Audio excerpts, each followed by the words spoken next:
Hey y'all, welcome back to my channel. It's your girl Diney Baby, aka your recruiting bestie, your regular black girl in tech. I am a woman of many hats, a multifaceted woman, a multifaceted queen.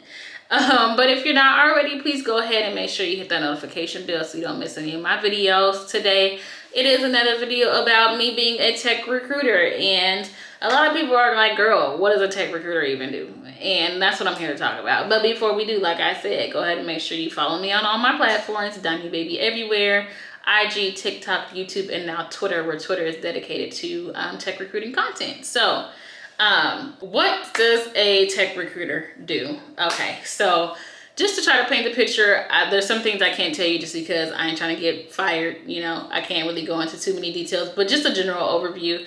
A tech recruiter, so I'm a tech sourcing recruiter. So a sourcing recruiter is somebody that pretty much operates at the bottom of the funnel. So for example, the stages of recruiting go resume review, pre-screen, business phone screen. Sometimes there could be 1 to 2 of those.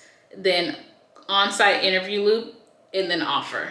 And so for a sourcing recruiter, we're kind of like the person operating at the bottom of the funnel. The bottom of the funnel is going to be from resume review to like on-site loop. At on-site loop is kind of where we pass it over to the recruiter. So the recruiter, you work with your recruiter. Your recruiter isn't really over you. You guys just kind of do different functions, job functions. So just walking through it, typically I have to look for a candidate. So the early stages of the process are you meet with your hiring manager, you discuss the role, you get as much information as you can about the role so you know what it is that you're looking for, you know the requirements, you know everything that's required. So you have a discussion with yourself, your recruiter, and maybe your manager if necessary. But a lot of times it's just you, the hiring manager, or whoever's, you know, hiring for that role, and the recruiter. And you guys go over everything so that you guys are able to figure out what exactly you're looking for in a candidate. So that's where it starts off, is having that initial conversation. But it's often called,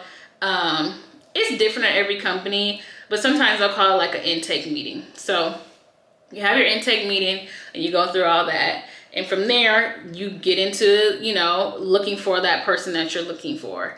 So right now, the profile that I'm working on is data engineers and data scientists. I've done all kind of profiles, but that's just what I'm working on now.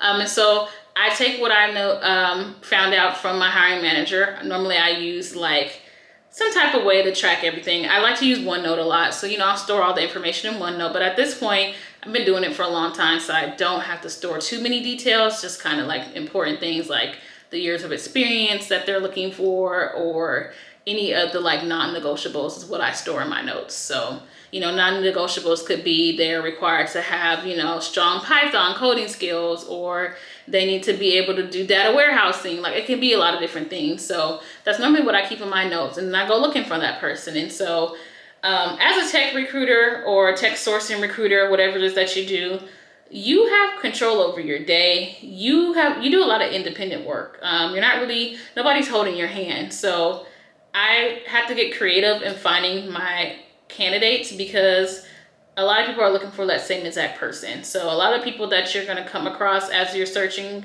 you know, that person is going to be already in talks with somebody else. So you have to keep digging and digging to find somebody that's not working with somebody else and is a workable candidate. A workable candidate means that they're not in the process with somebody else.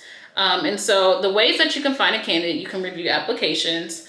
Reviewing applications can be harder at a tech company, a major tech company, because you have so many applications coming in. Sometimes it's impossible to review every application. And a lot of time people that are in these roles that I'm hiring for specifically, they're not really going out and applying because they're really already happy in the role that they're doing. And so you kind of have to convince them to get into the interview process. It's not always like that, but a lot of time that's what it is. So you can review applications, but I typically don't do that. Typically, if I'm looking for a candidate, I'm doing what you call passive sourcing. Passive sourcing is when you're reaching out to a candidate that has not applied and is not engaged. You're asking them to interview at your company. And so a lot of people use LinkedIn Recruiter. LinkedIn Recruiter is a function on LinkedIn that recruiters can use to send messages to candidates and use all kind of like really cool filters to look for the candidate that they need. Or you can do it old school and just like send out emails. That's one of my favorite things to do, is just to send out emails, just going through our applicant tracking system, or using other recruiting tools. There's other recruiting tools such as like HireTool or Intello, or other job platforms where I can get a candidate's email, see what they're doing, and just send them an email telling them about the opportunity that I want to present to them. So that's what passive sourcing is. And so you just do as much as you can. You have to really pay attention to like your results. So see how many emails you need to send in a day to get a certain amount of responses. So a lot of the work that comes into recruiting is also analyzing your data and your metrics and seeing, how you can make things work. So at this point in my career, I don't have to work as hard when it comes to sending out a ton of emails, because I can more so narrow it down on quality. But sometimes, depending on the role, depending on, the competition out there, you might have to send a lot of emails. But yeah, you just reach out to them, send them a friendly email, and hope that they respond. If they do respond and they're interested in the process, I typically will ask them to hop on the phone with me. And at that point, it's called the initial screen or pre-screen. It's different at every company. My current company is called a PreScreen.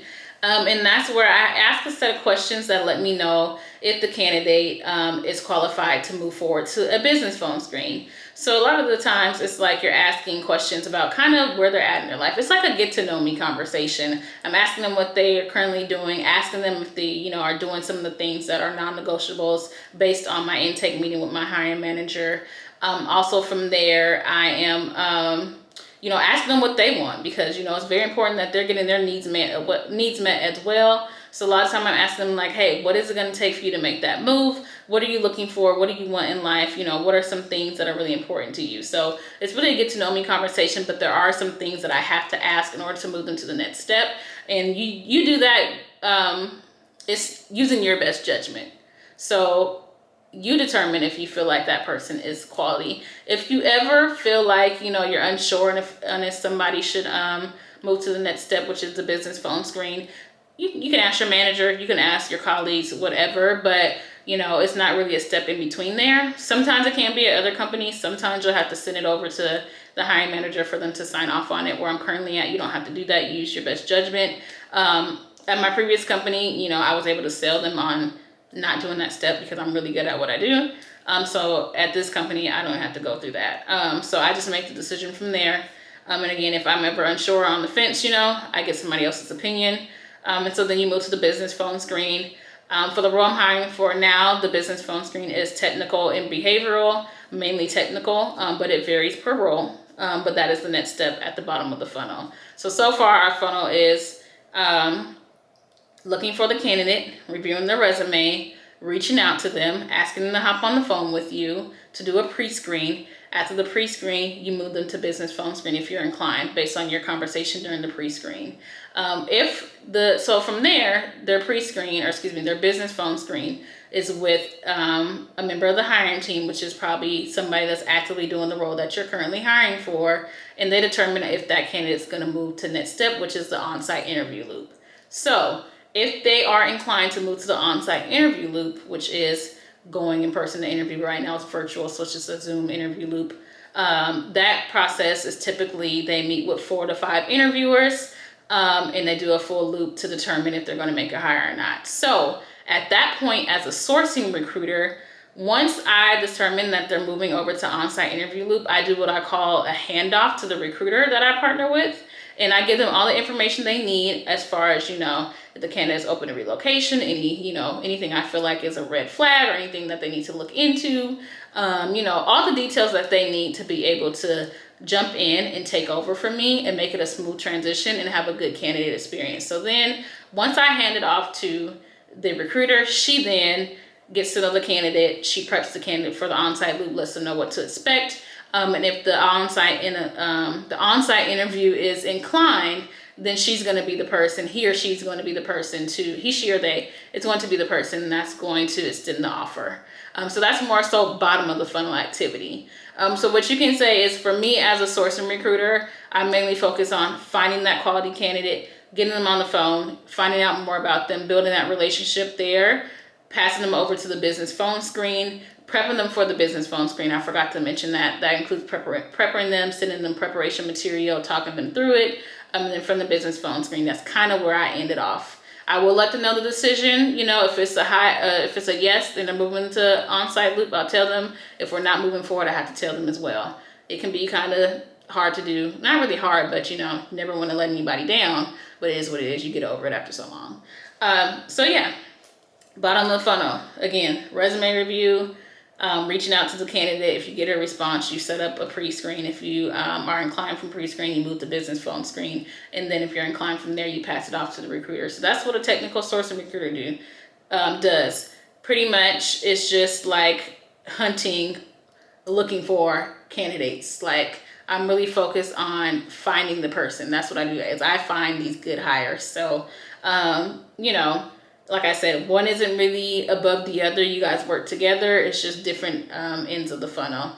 I have done full life cycle before, but to be honest, I'm really good at working at the bottom of the funnel. I'm really good at producing, so I prefer to do that. So it can be different at every company, but for the most part, at the companies that I've worked for so far, it's pretty much the same thing.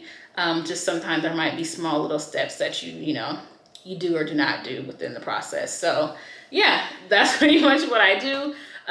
It can get hard, you know, it's not just as easy as going and finding somebody and boom, you know, they're interested. Sometimes, you know, you have to send a lot of emails before you get a response. Sometimes you're reaching out to the same person, you know, every couple weeks. Sometimes you have to go to conferences to try to find these people. You have to get really creative because again, you're dealing with the shrinking talent pool. Everybody's kind of looking for that same exact person that you are at all these different companies, trying to convince them to interview at their company. So you have to get really strategic, you have to get really creative, and you have to stand out from all the other recruiters. How I stand out from other recruiters is just showing up as my true authentic self. People get tired of seeing those dry ass emails. Sorry for my language, but y'all know I be cousin. They get tired of seeing those dry emails that sound all robotic and cheesy, and it's like they just are treated like a number. So I do my best in using something that's good within my own personality, which is building relationships and, you know, finding ways to relate to people on a personal level, you know, within reason, personal within reason. And because of that, people are like, you know, I haven't had anybody send me an email like that. You know, I'll crack a little corny joke, how I do in my day-to-day, whatever. But just to get them to, you know, want to talk to me and loosen up a little bit and, you know, just have a really good conversation, good energy. So one way I'm able to stand out from everybody else is that I'm showing up authentically. And I'm pretty sure people really do appreciate that. You know, but then, like I said, you can do conferences, you can set up events, finding network events. You can do all kind of things to find candidates, but on the more, you know, traditional side, it's pretty much just sending emails or even cold calling, finding people's numbers, calling them and asking them. At one point I had to do that back when I was hiring for software engineers because it was really hard. So I was doing everything, but I probably would never do that again. But you know, it is what it is. For now, emails work, you know, or just in-person interaction. You know, I'm happy that, you know, things are changing with the pandemic. It's getting a little bit safer to have in-person events. So I'll probably have the opportunity to go to more conferences again or hold my own networking events and things like that. So yeah. Y'all, that was a lot. Whew, I feel like I've been talking forever. Whew, child. But that's pretty much what a sourcing recruiter does on a day-to-day. And so as far as what I'm being, you know, evaluated on, I'm being evaluated on my bottom of the funnel activity, and then most importantly, how many offers I have extended. Because the offers being accepted is out of my control. That's more so what the recruiter is being evaluated on, because she's more so the negotiator. So, you know, he or she or they is the negotiator. So they're more so being evaluated on how many offers accepted they get. Me, it's about how many offers extended I get, because at the bottom of the funnel, you know, that's more so what matters. So yeah, that's pretty much my goal, is to get a certain amount of offers extended each half or each quarter, depending on, you know, what your company operates on.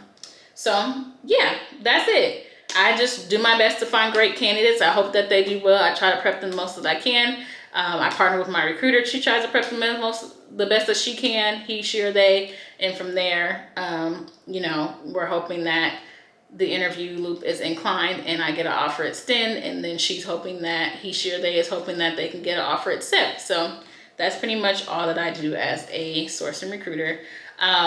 Also, you know, there's project work that I can do on the outside, you know, just so that I can find more ways to be impactful and operate at scale. But as far as what a sourcing recruiter does, that is it, and that is what I do.